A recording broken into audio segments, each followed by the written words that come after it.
Well, that was a little word I like to call shambolic. Right, let's be honest with ourselves. Panthers Nation, what do you want me to say? What do you want me to say? There's a reason I didn't wear the Panthers jersey tonight. I went for my lovely Vancouver Canucks jersey. Yes, I am a Canucks fan, and I know what a perfect choice for an NHL team. Both my teams are really struggling at the moment. So, yeah, I have a fun time watching ice hockey. Didn't have fun tonight. Wasted 2.5 hours of my life I'm never going to get back. Obviously, like, it's harder for me to do videos for the away games because, funnily enough, I'm not really into buying webcasts, especially for this season. But the Manchester game, I heard that we had 43 shots on goal and didn't score. Okay.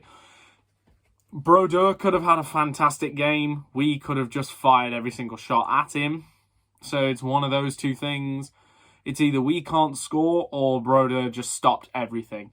Tonight confirmed we can't score. Because one goalie, fair enough. But two different teams, two separate goalies, fair enough. John Muse played very well tonight. But this team didn't give anything to him that was that challenging. The amount of power plays the team had tonight, including a 4-minute power play. Andrew McLean went to the box. It was like 2 for hooking, 2 for unsportsmanlike conduct. And it was the most shambolic power play I've ever seen. And it was for 4 minutes. What? I've been saying, this team is a lot of things. One thing you can definitely say, though, is that they're surprising. Because they keep finding ways to surprise us, Panthers Nation, Panthers fans. If any of you are actually clicking on this video, I don't know what to tell you. So, you struggled to score last night. And the first thing you see on the Panthers Twitter is that a certain import forward is missing. And that import forward is Brett Walitzker. Now, I've heard rumours, and of course there are rumours going around at the moment, that he has handed his notice in. Oh dear. I came out of this game thinking if Walitzker has handed his notice in, he is this team's best player, and he's turned around and said, I don't want to be here anymore. Sheffield brought in Valorant last week. Valorant! Like, one of the best players of the last, 3 EIHL seasons.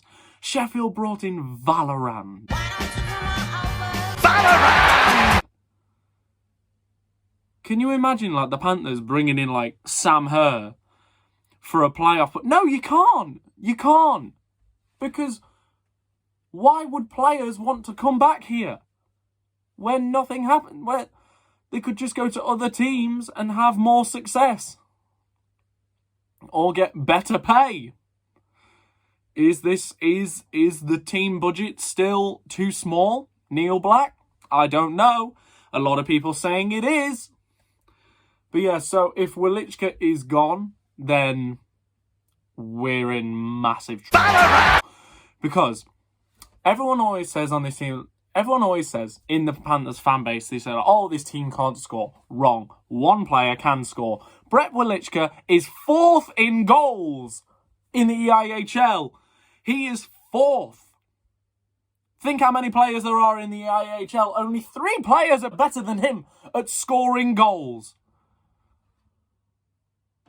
So one player can score goals. The rest, I don't know. They're just not as efficient at finding the back of the net. They can, but just not on as much as a regular basis as Walitzker. But if he's handed his notice in, then we're in trouble. If it was a team decision to sit him out as the spare import, what is going on? If it was a conscious decision to leave Walitzker out the lineup because we have too many imports, what is going on? You don't score on 43 shots last night, so then sit out the best forward on your team. Let me just pull up a little stat for you. I'm just going to have it there. The Panthers have scored 1 goal in 2 games, and in those 2 games, they've had 96 shots. 96 shots. 1 goal. 7 periods and 1 goal. 1 goal in 7 periods. We didn't score in the 3rd period against Belfast last week. We didn't score in Manchester. And we scored in the 2nd period of today's game. 1 goal in 7 periods. We were shut out for 5 of them in a row. But what do you want me to say? I've only done like 4 or 5 of these videos, and like the message has been the same in every single one of them. Just it's just not good enough. And Manchester got a point tonight. Oh, we didn't need that. We're actually having to worry about Manchester now. If Walitzker's gone, we will actually have to worry about Manchester, which is pathetic. That is pathetic. And guess what? If we can't beat Manchester in Glasgow this week, we've got Sheffield next Saturday and Cardiff the following day. We have Sheffield next Saturday. I do not care that it's at home. We are going to get our teeth kicked in. We are going to get our teeth kicked in. And then the next day, even if we do win against Sheffield, we're going to travel all the way to Cardiff. And Cardiff, are we going to win in Cardiff? No. We're not going to win in Cardiff. I just don't know what to say anymore, because even though I've not done many of these videos, and I thank you so much if you've commented or liked the videos, or even watched them and shown your support, because I really had doubts about doing videos like these, but if anything, it feels like I'm saying a lot of what people are thinking. And I just feel like in these videos, as little as I've done of them, I'm just saying the same thing in every single one. But, just, you knew it was going to happen. You knew this game was going to go to overtime, or the Clan were going to get a late winner. Alex DeBow made an incredible diving save with the stick, reached behind him and got the puck with his stick. Incredible save. And then the easiest shot he has to face tonight, and it squeaks in. John Muse played well, but we didn't really give him any. There were scrambles, but Glasgow, when Glasgow were under pressure, they pressed on the defence. Adam Brady scored a nice goal. It was a nice place shot, and that was a relief. It was 1-1. It was a relief that we actually scored, because I didn't know if we were or not. 17-3 after the first period in shots, and it was still 0-0. It didn't look like we were going to score. We let Brad Kennedy get a point. We let Brad Kennedy, actual Brad Kennedy, get a point. He got an assist. That's the position this team is in. And for some reason, we got rid of Craig Moore, even though I thought he was back from injury. But no, it turns out he's injured again. We got rid of Craig Moore, but still don't put Archie Hazeltine in the lineup. Instead, oh no, we're going to play Richie on defence. Don't play Richie on defence when you got 6 healthy D-men. It's not his natural position. Desperate times call for desperate measures. Archie has held his own. That's the thing, though. Archie's held his own. Stick him on the roster. And isn't it great that Panthers fans have really got a chance to see Peyton Jones? Why have they not played Jones at home? What is so dangerous about playing Jones at home? Because they're just going to play Peyton Jones on the road, and they're going to play Alex DeBow at home. And from the stats, Jones is better. So wouldn't you want the fans to see who's in better form at the moment? Yes, DeBow has made some of the best saves in the league this year, and I think he's an incredibly athletic and agile goalie, but consistency lacks sometimes in Dubow's game. When he's on it, he's on it. When he's not, he's not. And I know a lot of goalies are like that, but surely would you not want to see Peyton Jones in net for the Panthers at home? He's played 2 games for the Panthers and he has a save percentage of .972. That's pretty impressive, don't you think? Yeah, I genuinely do not know what else to say. The power play is atrocious. The power play is abysmal. I don't know who is running that power play. It wouldn't surprise me if no one was.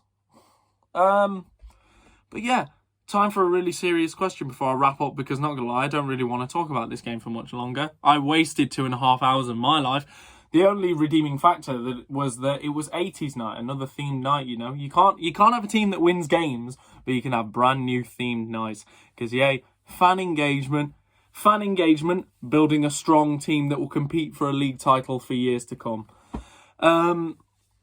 Yeah, so the soundtrack to the actual game was probably the best one they've had all year, and some people came dressed up as some really good 80s icons, to be fair. There were 2 kids dressed up as Mario and Luigi, and they got put on the big screen. That was cute.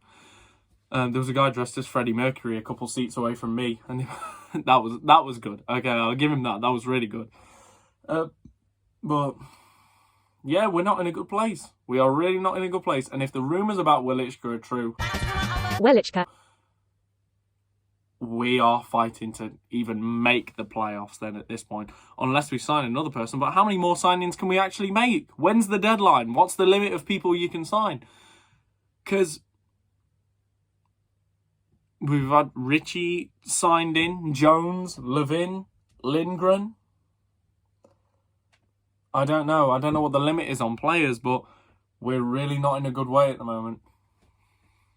We're really not in a good way. And I think we can all agree that this season isn't going to get any better. But the last question I'm going to leave you with is, can you see any of the players coming back next season? Okay, there are some good players on this team. Even if you do want players back, do they really want to come back to this? Their first experience of playing in Nottingham has been this season, where it's gone so drastically wrong. You really think they want to come back? So, I said it in another video about season tickets. The season ticket push for next season is going to be a really hard job for Pasha, if he's even kept on. If Pasha's kept on, he's going to have his work cut out for him. I think Neil Black needs to have a serious conversation with himself. Neil Black is, well, look at the 2 teams that he owns. Neil Black hasn't won, well, one of the teams he owns has never won a trophy.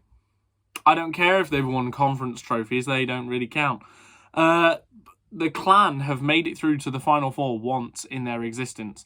The Panthers have not won a trophy since, well, not won a domestic trophy since 2016. We're not counting the Elite Series. Talking about trophies that actually matter and not poxy tournaments where there's only 4 teams in it. Yeah, so the last domestic trophy that the Panthers won was in 2016. The last time they legitimately challenged for a league title, 2013 when they won it. Like, I'll always say that. 2016, we had a fantastic team, but once it hit December, bang, wow, we were out of the title race, just like that. We were in the title race until about December. Then the wheels came off. But yeah, we're just, it's not good, and I just don't know how it's going to get any better, because it isn't. We lost to Glasgow. Like, Glasgow beat Sheffield in Sheffield, but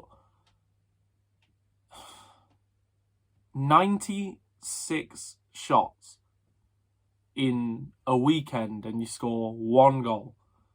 I just want to leave you with that. So that's it. Thank you so much for watching if you've stayed to the end. if you're a Panthers fan, I don't know what to say to you, because this season is just not going to get any better from here. And I mean, if the rumours are true and if Walitzker is gone, we're in for one hell of a ride. the end of this season, because we are going to be fighting Fife, Manchester, Dundee and Glasgow. I never thought we'd get to that point, ever. That is pathetic. If you're not a fan of the Panthers, I hate you, because you're clearly just watching these videos to see me suffer. So that is it. Thank you very much for watching. I sounded too much like Steve Dangle there. But yeah, that's the end of the video. Thank you so much for watching. If you're still here and you actually enjoy watching me rant about how terrible my ice hockey team is. But yeah, the last thing I'm going to leave you with, there's a reason I wore this and not Panthers jersey, because I could sense what was going to happen even before the game. Thank you.